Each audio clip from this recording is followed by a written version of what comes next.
Hey there, it's Michael.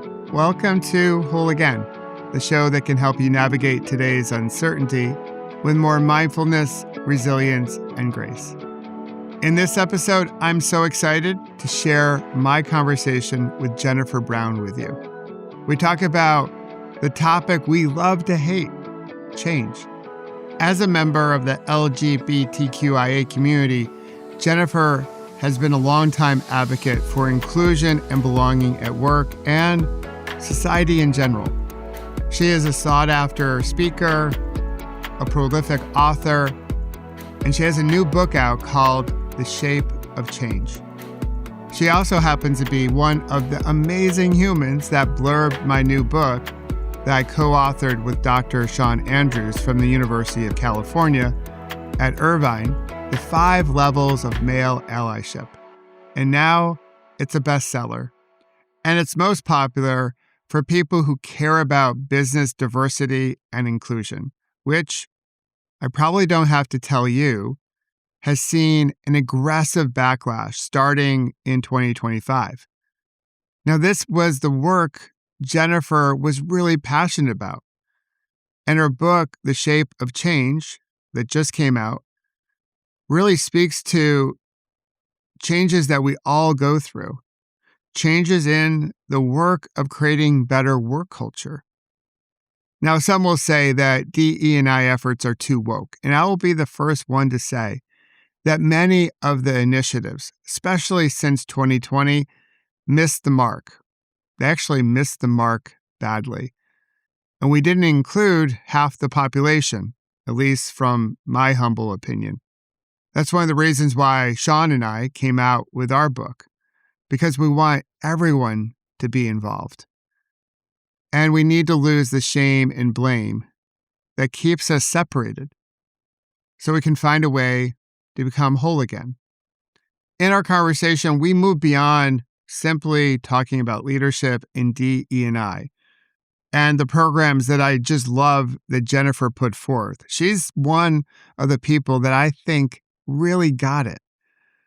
That said, as an industry, as a purpose or a mission, it's under assault.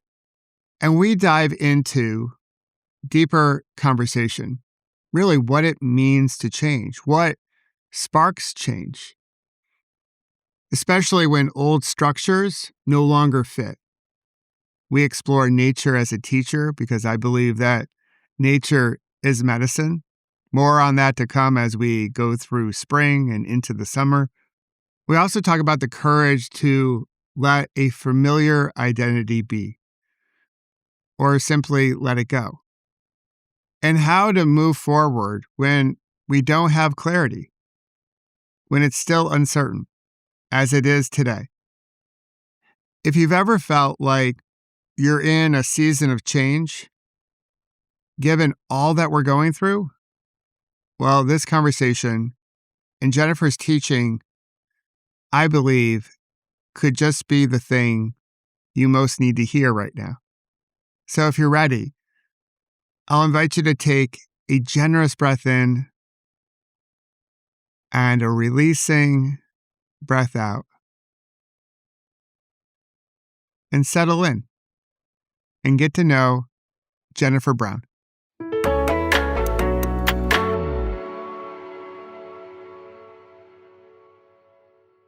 Jennifer, so great to see you. Welcome to Whole Again. Thanks, Michael. I love the title of this show, by the way. So good. Well, thank you. I actually did something today.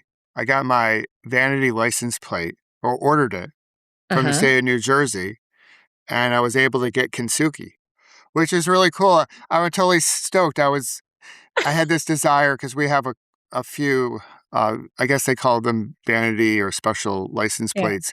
Yeah. So we have a couple in our car. Some are cycling related. One is about going green for my wife's hybrid. And I was like, I want another vanity plate. And I put in a couple different things like pausing and breathe and pausing. I just put pause in because you can't put the ing. It's too long. And then it kept on playing back to me, can't have that one, can't have that one, can't have that one. It's already taken, already taken. And I was like, oh, what about kintsugi? But I had to drop the first I, because Okay. the whole word kintsugi would be too long for Jersey. So, but we get kintsugi, so pretty cool. So So cool. I'm that like, so I'm pretty happy with myself today as we sit down and we talk about change, which is it which fits is so right. perfectly. So Exactly. Exactly. now I believe that nature is medicine. So Hmm. nature also helps us feel grounded and connected and the whole spirit of coming back and feeling whole again. So I'd love to know as we start, is there a place in nature that really helps you feel grounded and connected and stable? Yeah. I mean, Michael, you know where I live. Like, Yes. I moved from the concrete jungle of Manhattan for 27 years, specifically to the Catskill Mountains, because I needed a different diet, environmentally. And for my own journey, whether it's the quiet or even the wisdom. Initially, it was the quiet, and now it's like, ooh, the wisdom that is accruing to me from just being in the presence of this place. And walking around in wonder, in Yes. wonder at the flowing of the rivers here, the melt from the mountains, and the way that water like runs through every single piece of this place, and that it's a very resilient ecosystem. It was chosen as the source of New York City water 100 years ago. And yes, did they have to wipe out entire communities to build the reservoir system up here? Yes, and that's a whole different topic that deserves that we know about it. However, the living here now, the balance of this place, the way everything works together, and it doesn't flood. It absorbs, it adjusts, it goes through these cycles that make so much sense to it. And I think in this nonsensical world and time, to leave our human capitalistic consciousness, business consciousness, and move into that, to appreciate the timeless, to appreciate the wisdom of a system that continues to be in balance, and to then be reminded we are a part of that. Yes, we've destroyed a lot of it as a humanity, but we are from that. We're of that. And therefore we have the same kind of wisdom about cycles. And when I feel hopeless, I turn to that wisdom. And I think it very much provides me comfort and a reminder, to be humble and to recognize that things are happening in all seasons that are formative, that are forming, um, that are percolating, and that are always full of possibility, because the only constant is change. The seasons are marching on. So that is also comforting, because I think we've been in a really hard season too. Yeah. We Needless to have. We have. So appreciate your answer. I know we're going to get into your new book, The Shape of Change. And within the subtitle, you call out resilience. And when we think about nature, one thing that gives me great hope is actually something that came out of the pandemic. When we all shut it down, we were forced to be still. Nature found a way to bounce back. We saw her natural resilience when we change our pace and we allow nature to do the things that nature does. And to your point, we are nature. We come from nature. We're not getting out into nature. This is who we are. We just fail to listen to it most of the time. But I don't know really anyone that doesn't go, I'll say it this way, goes into nature, even for a moment, comes up to the Catskills during fall foliage, and Mm. doesn't feel renewed in some way, nourished in some way. And getting out into nature more frequently, I think, can do us human beings a world of good. So Yeah. we'll talk further about that once we get into your book, and we'll hit pause on that for a bit. For those that don't know you, who are you, Jennifer Brown? Let's take your professional stuff, your speaking, your authorship off to the side. So for those that don't know who you are. How would you describe who you are? How would I describe who I am? Well, I've been an activist since my 20s, but I'm also a singing artist, performing artist. So I was for a period of time an opera singer who lost her voice and had to reinvent, and thus began, I think, this continuing metaphor of the voice and the stage and facilitating dialogue that would take many shapes subsequently, leading me to be a keynote speaker, which is such a comfortable place for me. It feels like almost like that's where I need to be.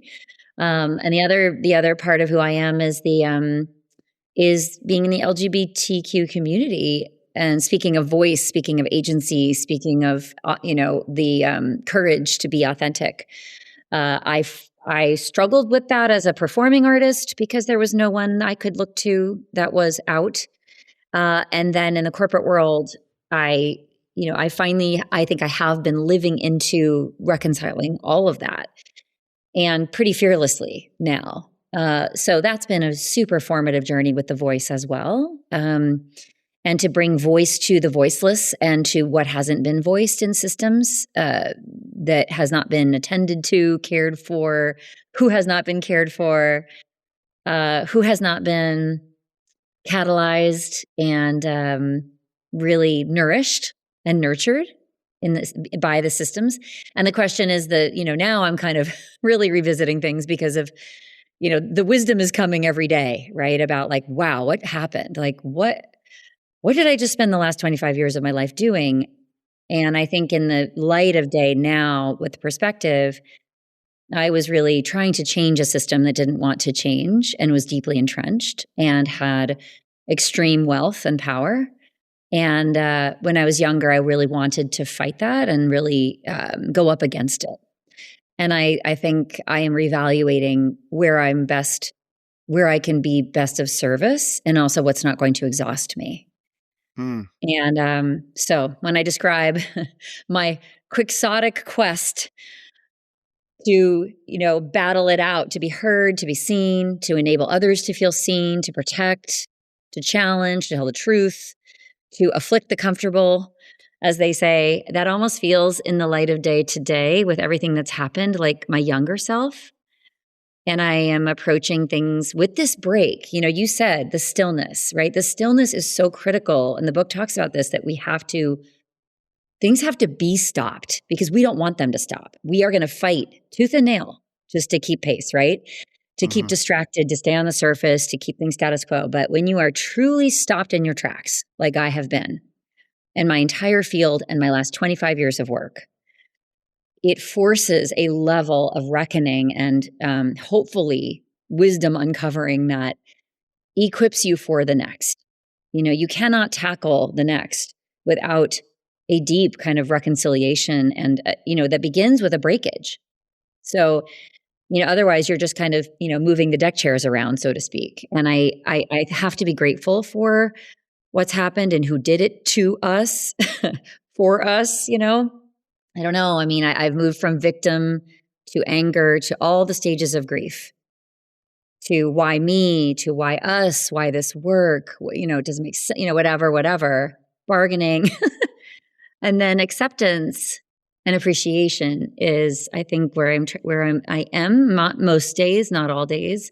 But it's really hard. It's hard to be on the vanguard of any. A lot of us, I think, we're on the vanguard. I mean, and Yes. I'm not alone. And there are so many of us still that are so brave every single day. And there's a price to pay with that, but there's also this tremendous, the tremendous pride in the life you live and the integrity that you have every single day, and what you're fighting for is so deeply satisfying. It makes me very peaceful, even as maybe my financial needs aren't met or commercial needs are all in flux. And it's okay. It's okay. When it is meant to be clear, it will be. Yeah. Yeah. Thanks for sharing that. Yeah. I appreciate that. So the book, The Shape of Change, you've sort of already alluded to like why now, really based on the season that we happen to find ourselves in. I found the title to be interesting in a curious way, Mm. because a lot of leadership books, the title would be The Speed of Change Right? or some other verb that shows power and acceleration. And certainly we live in a time where it does feel that like, Yeah. wow, we keep on going faster and faster. And there's obviously much talk about AI and how quickly AI will change things. And everyone wants to make a prediction, and no Right. one really knows, but everyone wants to make a prediction. The people who are making predictions, someone will be right, and then they'll claim how right they were in order to make more money about their rightness. Why did you decide to title the book The Shape of Change? Change has always fascinated me. It underlies the DEI work I did, actually. I mean, it's really a foundational piece. When I did change management in grad school, it was my favorite thing that we studied. And little did I know, really, that I would weave it always throughout the way we approached inclusive leadership in organizations, because we're inviting people to the change table. Like, we are inviting a very courageous reckoning with, who am I? Who do I want to be? What kind of legacy do I want to leave? What's hard? Where am I blocked? So it's change management for the individual, even to evolve, and all the things that happen along the way. And then it's also obviously in the org context. It's a change, changing it with the times, refreshing or challenging their culture to be different. Like, that's happening at the systems level, and then the individual's going through the process too. So what fascinated me, I think the shape of it then is we a shape appears for a period of time when it's useful. And the shape of my old company was the shape that I decided it would be 20 years ago. Sure, Uh, yeah. and that's not me anymore. It's not what I would build again. And in fact, the shape felt confining at some point. And this was not just recently. This was not just since it's been attacked and the field has been challenged. The very shape of what I built answered a need and felt protective and felt vindicating for me, felt powerful for me, felt like I was making a point to the people that I really wanted to make a point to. And I'm not even talking about business. This is like personal stuff, family stuff. Sure, yeah. I mean, really, like, I'm a girl in the world, like, feeling all the vulnerabilities, my response was always, I'm going to be stronger than you. I'm going to be Hmm. stronger than you, and I'm going to build something bigger, and you cannot mess with me. So, but we all know, if you've done any level of therapy, like, what you needed and the thing you built is the house that no longer serves you as you grow and you grow up and you get bigger. And it's the Alice in Wonderland image always comes to mind, with her arms and legs sticking out of the windows and the door, and her head sticking out of the roof, and being like, how did I get here? How did I become the prisoner of something that doesn't fit me anymore?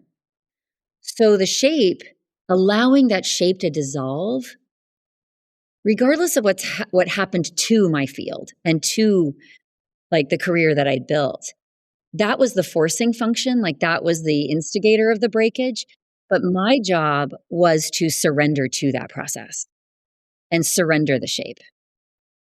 And the caterpillar surrenders the shape, right? And goes into the cocoon and has no idea what's on the other side. And so the book is about the process of that, how that feels, and why it's so hard to do, and why, I believe me, I regret not dismantling the shape that I had built sooner, because then I was a victim of change. It happened to me. And when I think about what my wish is for humanity and myself, is that we somehow develop the discernment to change the shape while we're healthy, while it's still working for us, because inevitably the shape will change, right? And the Hmm. question is, are you going to be a gambler, and are you just going to, like, wait for the timing to be right? Or are you going to have a discipline about, I'm done with this. This is a phase that's done. It wants to be done. It wants to end. And I think, like, I was outgrowing that house for a while, like, we're talking years.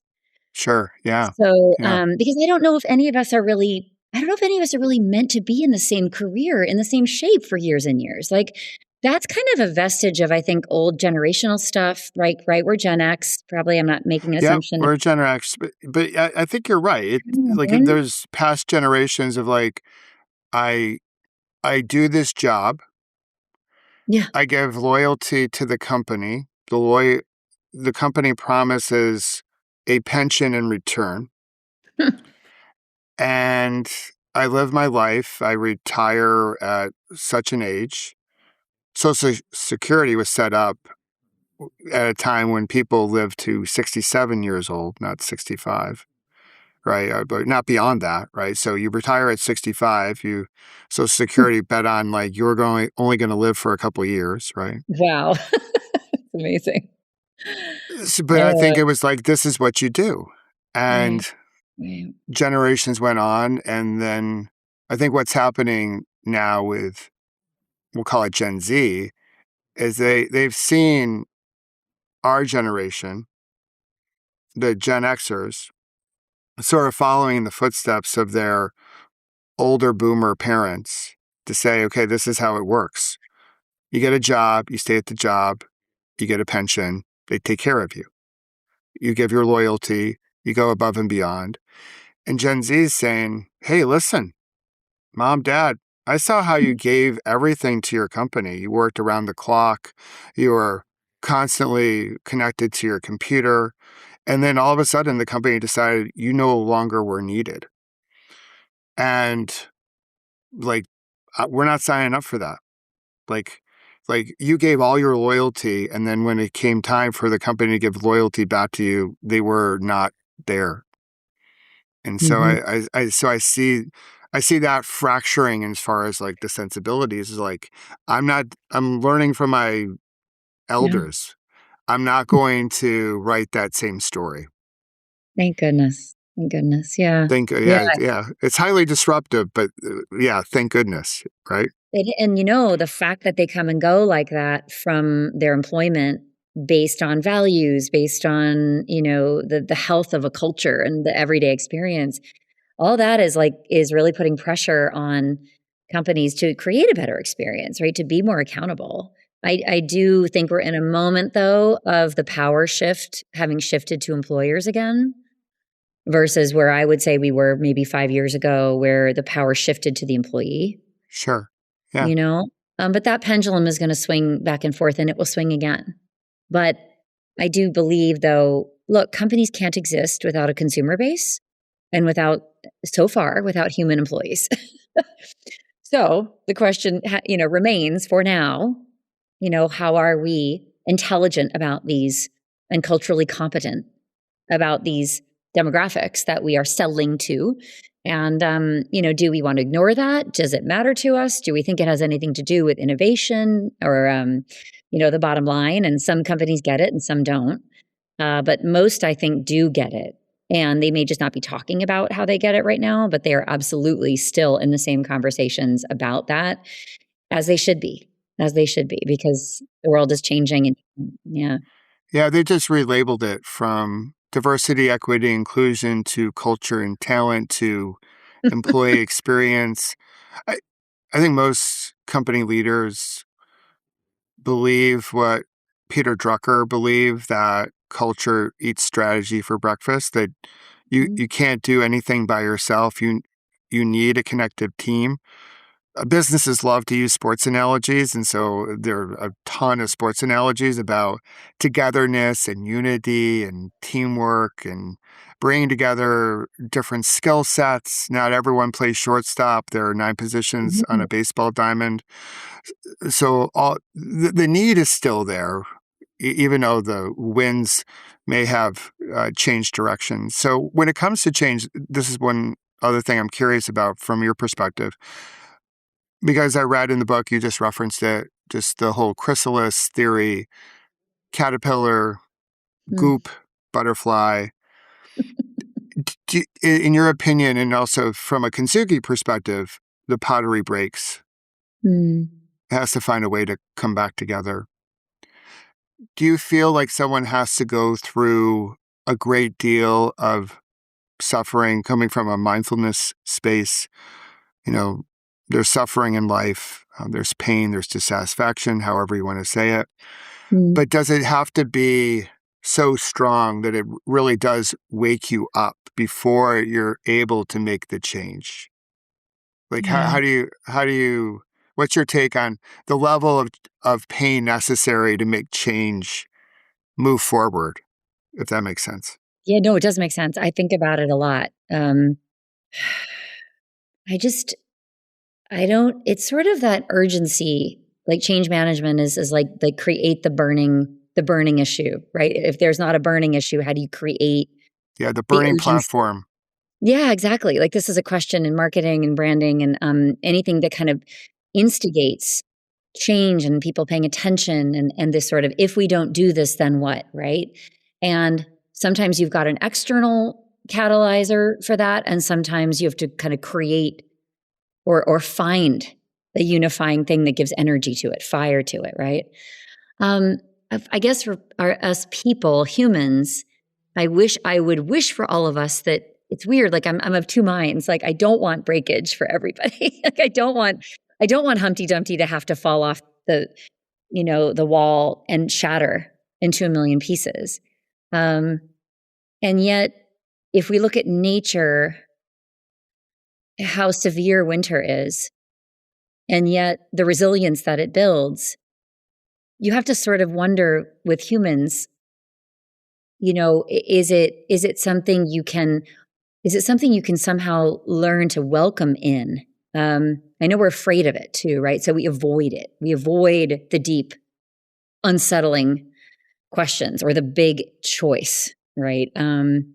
We avoid the upset. We avoid like upsetting the apple cart, like and turning it like the cards in the air, like, you know what? I'm going to go for broke. I'm going to start my own company. I'm going to leave something that's secure. I'm going to honor. I'm going to break it because I think there's something that I have yet to discover.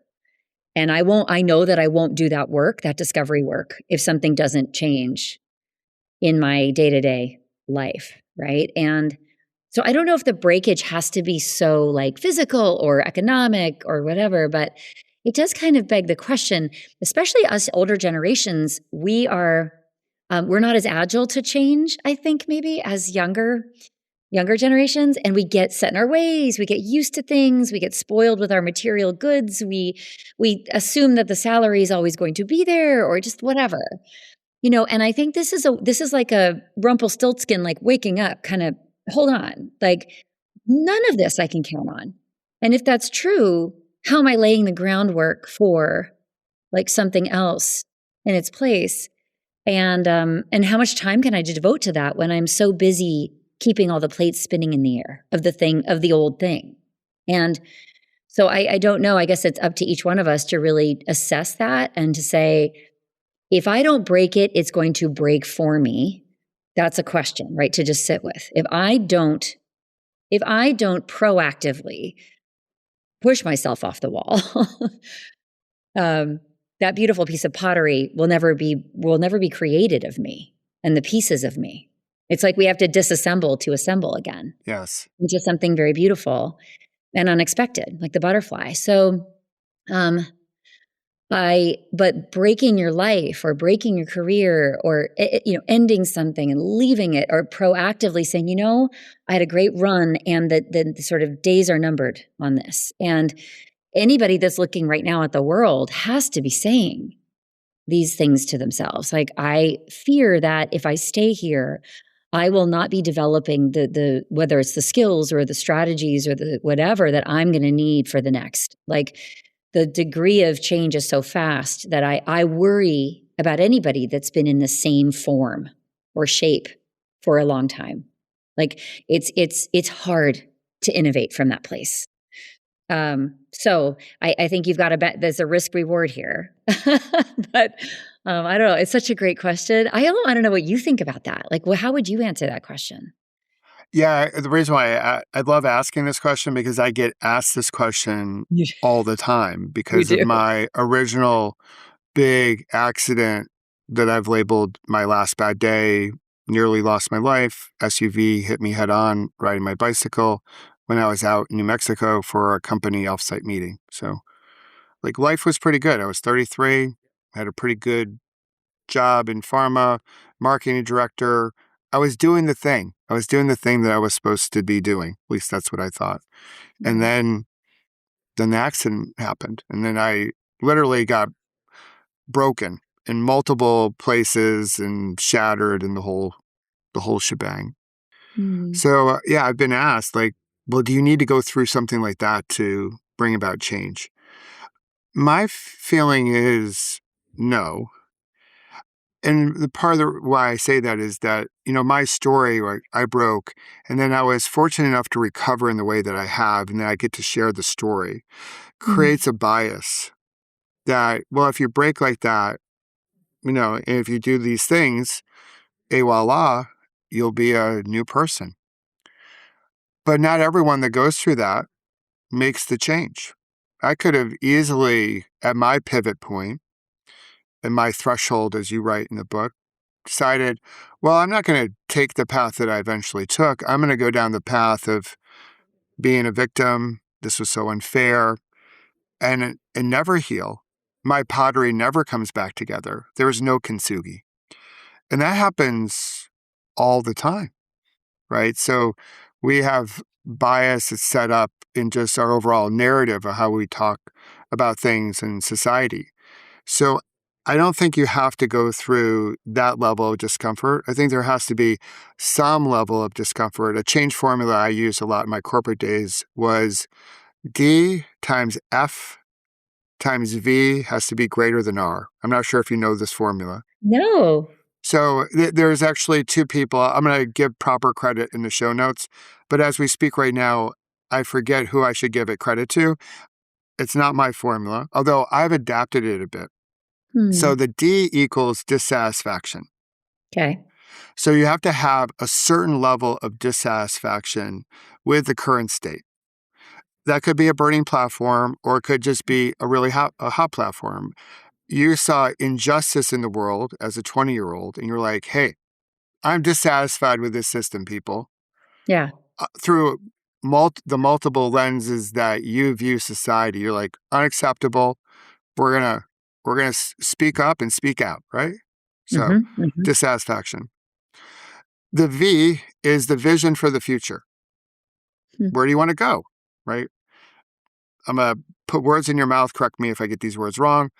But you saw a world where people saw each other, people heard each other, people loved each other, people welcomed each other. There was inclusion, there was belonging, there is togetherness. This is the world I want. It's more Yeah. peaceful, it's kinder, it's more mindful, it's more resilient. We're going to go far, people, if we get here. The F is the first step. So a lot Mm. of people might be like, yeah, I want change. And I am not happy with what's going on. But the first, like, what are you going to do now? What's called for now? Like, what's the first step? That has to be that sum or that product, if you will, has to be greater than R, which is the resistance that keeps us in the status quo. Oh, I didn't expect that for the R. So Yeah. good.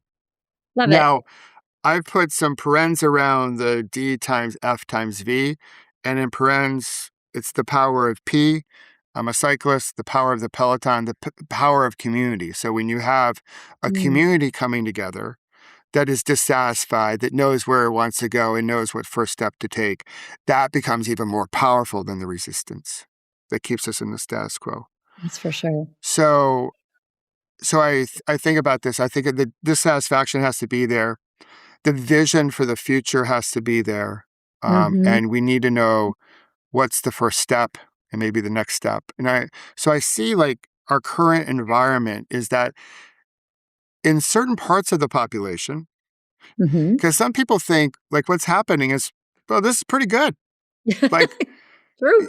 the approval rates by one measure is like there's let's call it a third. Yeah. A Yeah. third of the population is like, nah, this is good. This is good. I like it. Exactly what I want. Hmm. Hmm. Then there's a part of the population's like, yeah, not good at all. Maybe, and there's a section in the middle, right? So there Mhm. are people who are like, oh, this is outrageous, highly dissatisfied. And then you Right. go into certain geographies like Minnesota, highly dissatisfied, like Mm. unacceptable. And that tour goes from city to city to city, as we see over the last, 14 months. I'm not sure if there's been a great articulation about what we want in the future, the vision. Yeah. And I think people struggle with what can I do? So we don't do anything. We're pissed off. We're worried. We're unsettled. And it's like, well, all right, it seems broken. It Mhm. seems like we're goo, right? The goop or the Mhm. caterpillar or the broken pottery. But then it's like, okay, what do I do now? Hmm. And I think that can be really exhilarating. Like, wow, like it's not tabula rasa. It's not a blank slate because there's still like history here, but there is a blank page. There's a chance to write a new chapter. And it's also really scary. So that can be really paralyzing because we don't know and we're uncertain. And what about if we do this? What about if we write this chapter and people don't like it? So that's sort of how I see it. So I think there's got to be a level of dissatisfaction, but we Mhm. also need to understand where we want to go. We often talk about we're all on this journey, Mhm. but I think people are on. I think too. Sometimes when we talk about journey, we emotionally bypass the hard stuff because usually when we talk about on a journey, we usually are making reference to the hard stuff. Uh-huh. We like when it's all happy and joyful moments, Not a like we journey. don't we don't say it's a journey. We're like, "Oh my god, this amazing thing happened to me. I got promoted, I'm on a journey." It's usually all the crap. Like, I got laid off. It's all part. I'm on a journey, right? Not a And journey. so I think it's helpful to know like where do we want to go? Um Maybe not an exact like pinpoint destination, and sometimes that destination will change over time, but like some Mhm. idea of like where we Right. want to go and how we Right. actually want to do the journey. So I think too so the way that's sort of my take on it. that's so good that I think the journey is not synonymous with needing to know the destination. I think in these times, in my circles, I think we are all talking about the liminal space right now. And just allowing, like, not doing the capitalist thing of trying to bring things to a point, you know? So I love the vision thing. I love the vision thing because I think it's like so important. It's such an important like instigator for movement and first step and it's motivating and all that. And I know what it's like to have a vision because I've held one strongly for like 25 years. But I think like there's something really different about this moment that it defies the vision because it's so ambiguous in such a way. Like, I can't hook into something quite yet. Like, so that, and I think that's a common feeling about this time right now. There's so many incomprehensible things going on that I don't think we can actually, as human operating systems, get our heads around it. And that might need to be okay for now. What we can do, I think, on the journey, like you said, um, is at least we can know who energizes me, what energizes me along the way, what nourishes me, where am I attracted to, what conversations am I attracted to, what interests me, what do I spend my time doing, what feels replenishing for me.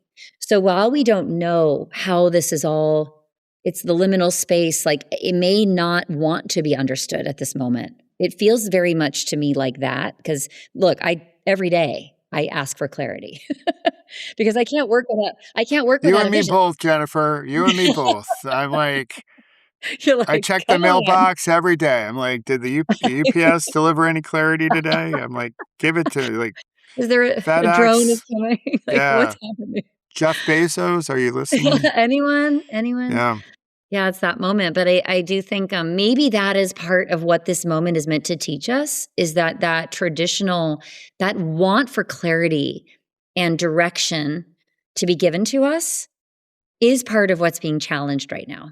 So I actually challenge myself in the want for that, because I want it. I'm addicted to it. I know I need it to move forward. I've held a very clear vision for 25 years. And but it's not my job right now to nail something down and to be like, we're going, like, here's my flag, like, let's march. I was that.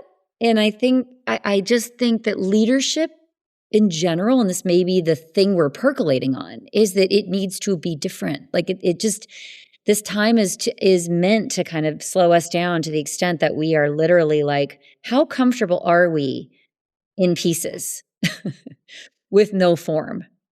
Like, and how Well, long can we stay here? yeah, I think we're actually experiencing the pain. I think Yeah. the pain is there. We're numbing or Mm. medicating Uh, our way around just by like going, hustle, grind, common vernacular. But I think yeah. there are plenty of ways for us to numb the pain. But I think we're hurting. All you have to do is read Gallup's latest survey results to say, at least in the workplace, we're hurting. We can see the data as a greater society. We're hurting. Even I would say, I can say this, the white guy, like the middle-aged white guy, Mm. he's hurting too. He just doesn't know how to express it. He'll just, do his ways to numb it. But I think we're all like in a way hurting. The only people that may not be hurting are the people in the top 1% of the 1%. But even they, I think, experience hurt because they're clinging to their status and they desperately don't want to lose it, right? And so there's the aversion, like through a mindfulness lens, there's the pushing and aversion to the things that we don't like, the fighting, and then whatever we happen to resist, right? As the saying goes, persists, it fights, pushes back, and then there's just a battle. But there's also this clinginess of like the status that we have or the job that we have. We hold on to that so dearly. And anyone who's been, we'll use journey again, on a car ride journey, and if you grip the steering wheel too tightly, Mm. you're wiped out by the time you get to the end of your journey because it's a very exhausting way to drive, right? So we need to find a way, maybe not to let go of the steering wheel completely, but ease our grip and have a Mm. notion of like what direction we want to go and maybe not necessarily knowing precisely.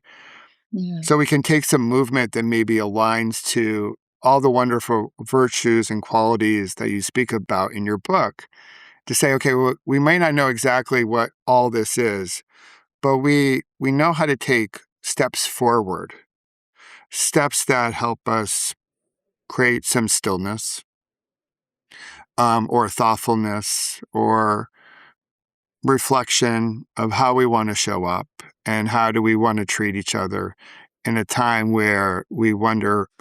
I think the jury wishes to come back into the courthouse to share its verdict that we're not treating each other very well. And I think people are thirsty for that, but we're stuck. But I do think there's a level of numbing that we're doing, and I think workplaces are feeling it. But I think the real scary thing, I think one of the things that I love about in the book, especially as we sit here in winter and where we sit in our geographic locations, winter has definitely said, "Hey, I'm here. Oh, I yeah. I might have been gone for a few seasons, but hey, baby, I'm back." Like, It's so and let true. me just tell you, we're gonna cool things off, right? It's true. But what you Oh. share in the book is just this notion of like, let's slow it down. Mhm. Let's invite some stillness and some space so we can be really clear in our thinking about what we do next. And so you share that in the book. I'm like, yeah, amen. And Mm. then you have business leaders that, I saw one of your talks, you brought this up, and they're like, yeah, Yeah. but But Um, my KPIs and my yeah, the KPIs, and we got stuff to do, and we gotta win this AI race, and the stakeholders and shareholders want better results next quarter. So, hey, Jennifer, I get it. Like the whole slowing down and creating space and taking a breath, like that's awesome, but like we don't have time for that. And what I worry is that almost like the pandemic is like if you don't take time for it now, you're going to Mm, be forced to take it one day. And that medicine is much more painful. exactly. Yeah. I think that's why, like, to me, like, when I read your book, I'm like, Jennifer is like calling this out. Hey, people, Hey, people. I don't know what this is going to look like, but I know if we don't change how we show up for ourselves and show up for each other, that whatever we face next is going to be much more painful than Mm, taking these steps right now. And yeah. it's a little like what, as they say, like an ounce of prevention is worth a pound of cure. Like I see, like you sharing in the book, like take these are things that can be like ounces of prevention that can help us find a middle way together that can benefit our nature, our own personal nature, but also the greater, I would say, Mother Nature. Yeah. Like it's hygiene, perhaps, right? It's Yeah. those of us who have built a habit in the past for health or financial savings or anything that requires like discipline and sacrifice. Um, you're right that, and I love the steering wheel, holding the steering wheel lightly. Like imagine that metaphor for business leaders. The harder you cling, Yeah. like you can't lead and cling. So even if we could just get business leaders to say, how do you like sit in the storm that's happening around you and be grounded in it and be thoughtful and be present and consider every moment, consider a choice you make and say, am I making an old choice? Is this an old me? Am I making a new choice? Am I getting, I used to say in inclusive leadership a lot, are you comfortable being uncomfortable? And I Mm, don't mean uncomfortable like in a bad way. It is the stretch. It's the edge. And it's not the edge of, oh, I'm going to do more and I'm going to torture myself and I have to strive more and it's more productivity and it's not more because we will mm-hmm. break. We will Yeah. break. So we Mm-hmm. have to do it in a different way. And I think part of it is actually paradoxically relaxing in the midst of like, you can't tell me that like a performance athlete isn't like, yes, they have adrenaline, but they're relaxed. Like they are relaxed. I think they are. When I'm on stage, I'm relaxed actually. People are like, aren't you nervous?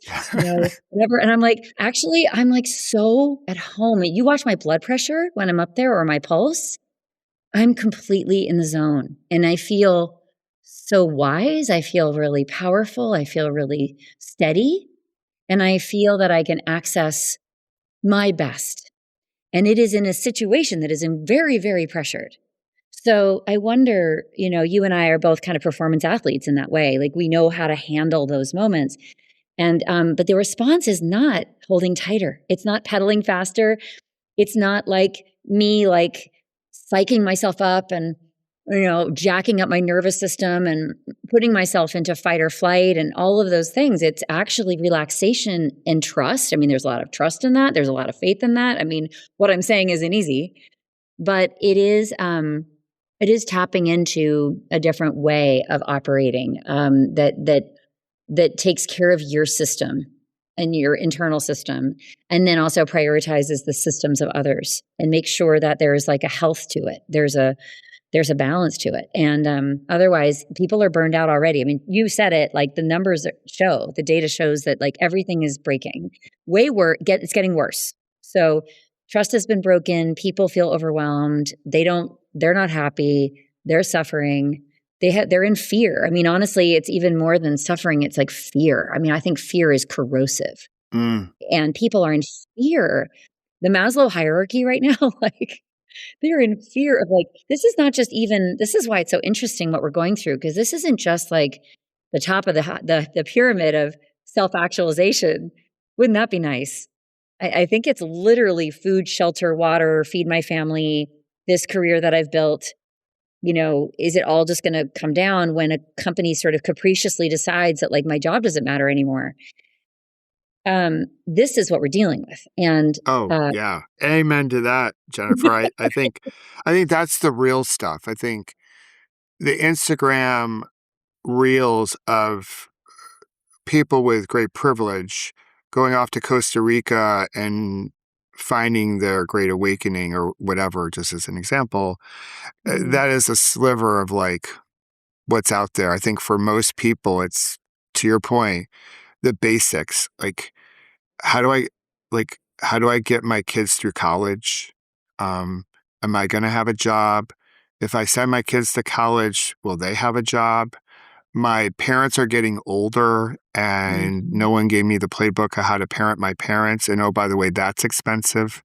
So I think there's a lot like, how do I make it? And this is why I say even men are hurting, is because many men have a value of, I want, for generations, I want to be a provider to my family. And I'm terrified that I won't be able to do that. And if I can't do that, then what will I be able to do? And so you have parents working multiple jobs, trying to make ends meet. It's a scary time. And that's if your skin color is white. Yeah. If your skin color is any other shade, there's even greater fear, right? And if you are in a social economic class that's lower, below, middle wage or the median, it's even more fear. So there's a lot there. But to your point, I think we could benefit from just easing our grip a bit so we can be more thoughtful. And we sit here and the Olympics are going on. And I think one sport that really sort of plays into that is the sport of biathlon, right? So the biathletes have to skate on their cross-country skis super fast, right? But then they have to find a way to like bring everything down, almost down regulate, bring their heart rate down so they can shoot their rifle with precision at the target. And I think that is just part of our reality right now. There is a need to keep moving. And there's also an ability that we need to develop to slow everything down so we can be really precise on things that really matter. And I think we're in this phase of everything's a reaction. It's like everything's a reaction. It's moving 1,000 miles an hour, and we're not making really wise decisions. And then we're pushing or clinging and pushing and clinging, and that makes it hard to turn into that beautiful butterfly, as you write about, or that beautiful piece of kintsugi art, because the pieces stay broken, or we stay as goop. Right. Until we find a way to like, yeah, I see you. Like, I hear you. Like, all right. Like, I remember you. I remember you. Like this whole idea of like coming together and creating a stronger work team and creating a bigger table where everyone has a seat at it, that's welcoming. It's hard to get there if we're in fear. I want to build on the P that you added to the model quickly, in the community piece, because I had this vision as you were talking of kintsugi, the pieces, right? And what about going around and revisiting and appreciating each one of those broken pieces? Like, and what about maybe making different choices about the goal is not to just reassemble something in the same shape. What if the goal were, when that happens, as often as it happens, which it will in the future, I fear, or maybe I'm grateful that it will, I don't know, but like making choices about the pieces you do want to carry, the pieces you do want to put back together. And then what about if we were all kintsugi and all of our pieces were lying there and we could actually reconstruct from each other? Like, Yeah. what about if it weren't so individualistic? It's like, oh, my vase, right? Yeah. My vase breaking, my vase being put back together, my shape not changing. So I would this is Kintsugi 2.0, but it's like thinking about how can we do this differently? Is the goal to reassemble something in its old shape? Is the goal to reassemble with all the pieces? I can't forget this piece. I can't forget this piece, or whatever. It's not, I don't know, because I think we constantly in our reinventions and evolutions in our lives, we shed things. We say, you know what, peace, thank you so much. I'm going to put you over here. And you know what? Maybe somebody in the community needs you I like that. here, Yeah. and let me create something. And then it's kind of an exchange, right? It's like, oh, could I have that piece?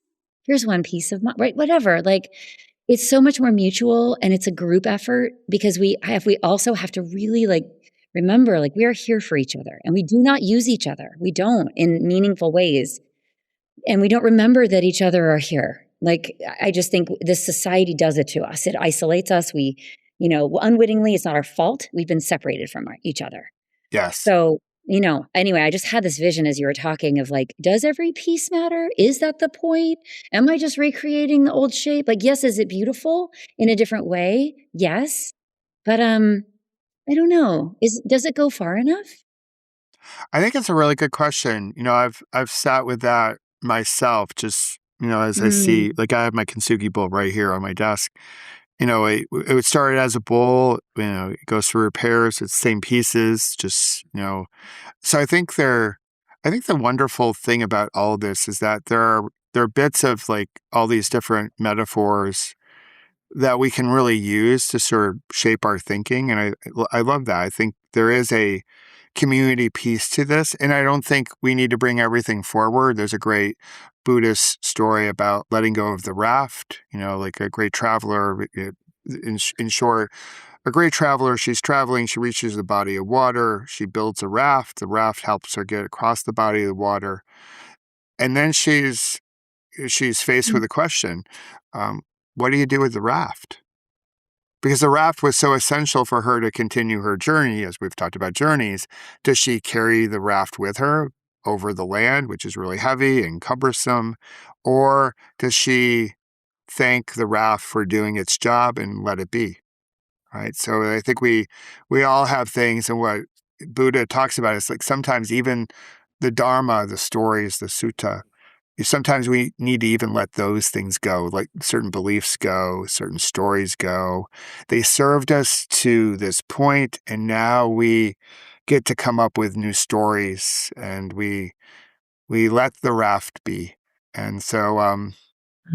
so one of the things I love about your book is the last chapter is around hope, and we have like hope is a big thing for me. We have a dog named Hope. Um, No. So hope is one of my values. I see it differently than optimism. So you end on a very hopeful note. So Mhm. as we sit here in winter, in every neighborhood, there is a flower or a tree that's the first one to bloom.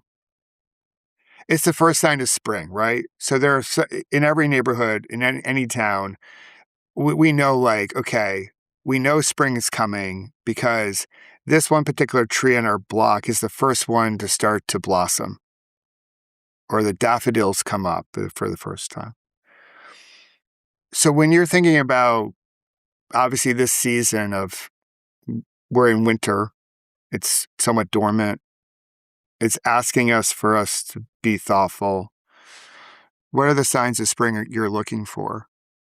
To say, hey, you know what, we're moving from winter and now I see the signs of the new season starting. Is there anything that comes to mind? And that's not literally in nature, are you talking about? Or are you talking about Yeah, I'm like not in, really talking about like this moment of society, of yeah, the work society? that you're doing, the change. Mm. This is the question, probably in a much more concise way, I wanted to ask you at the event. Mm. Um, but so we end on hope, and we know, we like there are signs like, oh, I see that okay, spring's about to come, and maybe in a few weeks.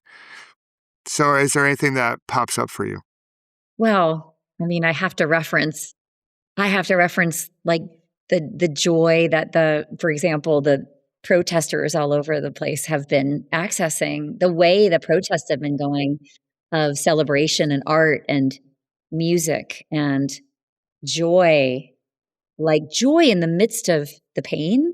Yes. Like in just the way humans are showing that this is our birthright. I think that is so beautiful and so inspiring out of so much darkness and sadness and heartbreak, that people are able to do that, and that they find like refuge in that and community in it and creativity in it. Creativity in the midst of loss. Literally, like so anyway, I Minneapolis, I know we won't all forget what it has felt like to see that in this winter time, like metaphorically and literally in the cold, like literally in the blistering cold, like cold that, we're not even able to cope with.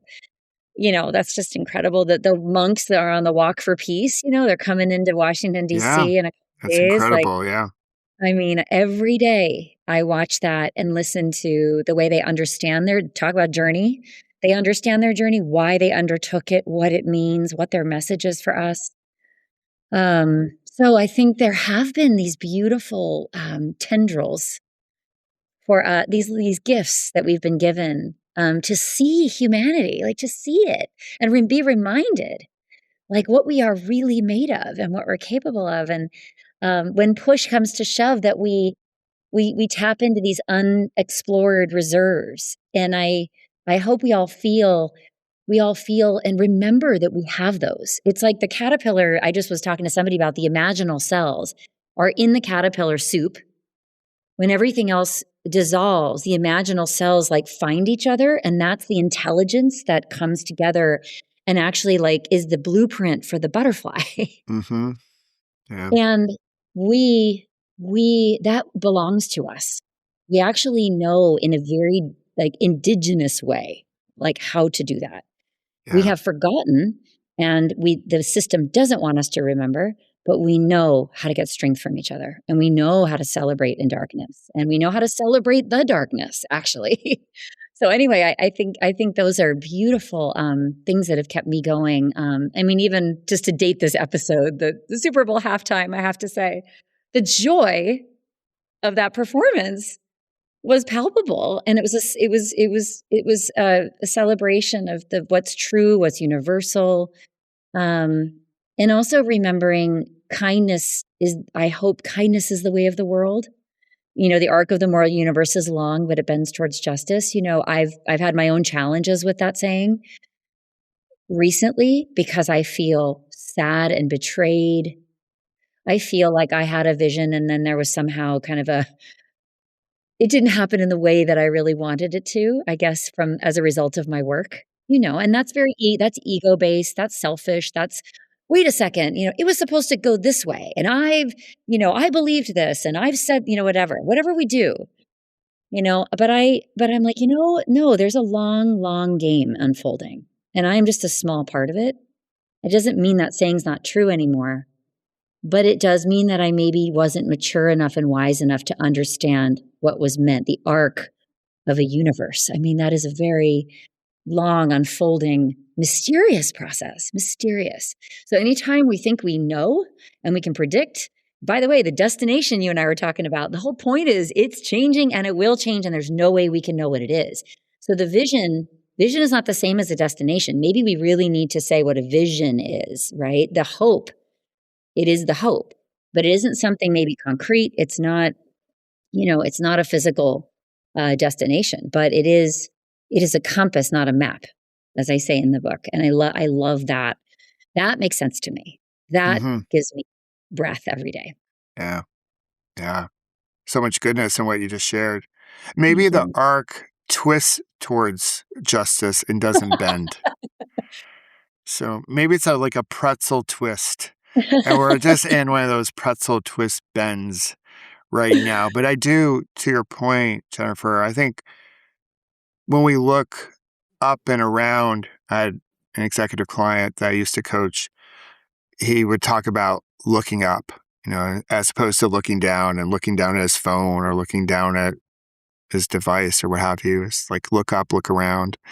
And I think Mhm. if we look up and look around, there are wonderful signs of spring to come and hope.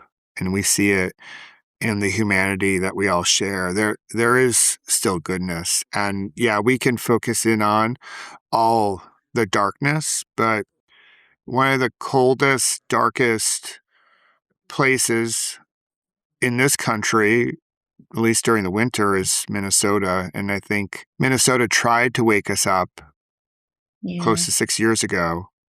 Yes. And I think So it's trying to wake us up again, wake us up to our shared humanity. And then there's goodness. And we find a way to turn into that beautiful butterfly. We find a way to turn into our kintsugi. And we take a different shape as we change. And I just I love the continuation of your work. Maybe it's not in the same form as it once was, but I so appreciate you still leaning into this work, and the qualities that you share in the book are, even if people just took 2, 3, or 4 of them and just sat with them and tried to weave them into their lives, I think we would have a more peaceful, kinder planet and society. So thank you for doing so. thank you. This was so beautiful, Michael. I really appreciate it. Yeah, thanks for coming on, and hope to see you again in real life. Be well. Peace. Peace.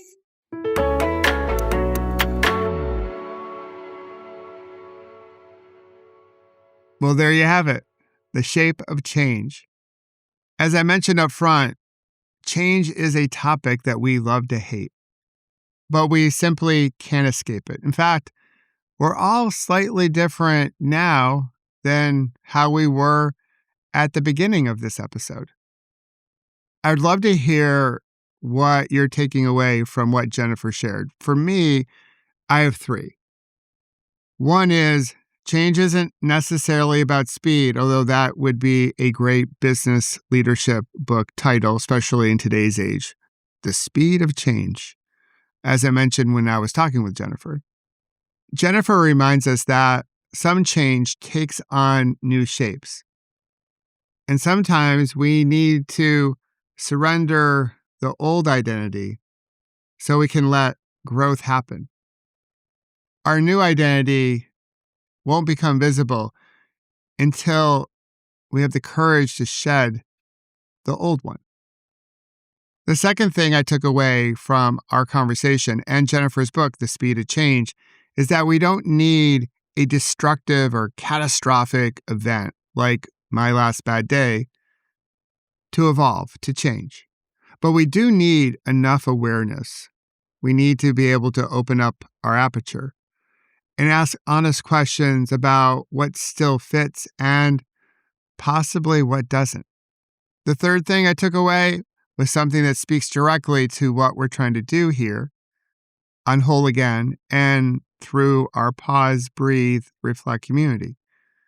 And that is community. Community is part of the repair process. It's part of the healing process. It's also part of the growth process. Change rarely is a solo endeavor. We need shared wisdom, shared courage, and from a lens of kintsugi, shared pieces. It's the quality of togetherness that really is called for now, even when we don't necessarily see eye to eye. We can still find a way to be connected. I'll encourage you to follow Jennifer on all the different places where she can be followed. You might wish to pick up a copy of her book, The Shape of Change. I'll put all the links in the show notes because this, after all, is a podcast. And what's a podcast without show notes? If you haven't yet, join me over on Substack. I hope you will.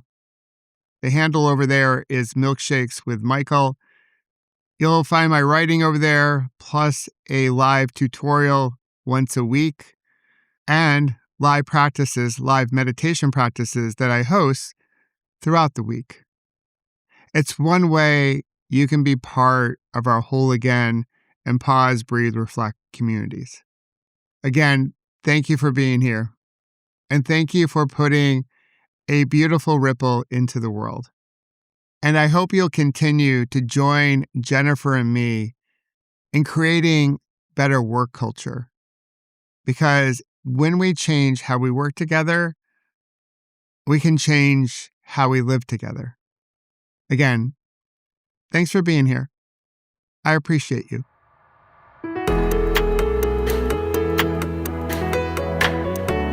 And if you wish to learn more about creating beautiful ripples and how to prevent a bad moment from turning into a bad day, please visit my website, michaelobrienshift.com, and sign up for my newsletter called The Ripple Effect.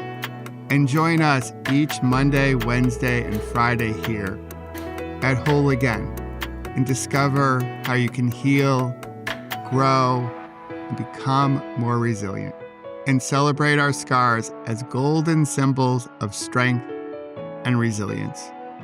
Until then, remember, you can always come back to your breath. You've got this, and we've got you.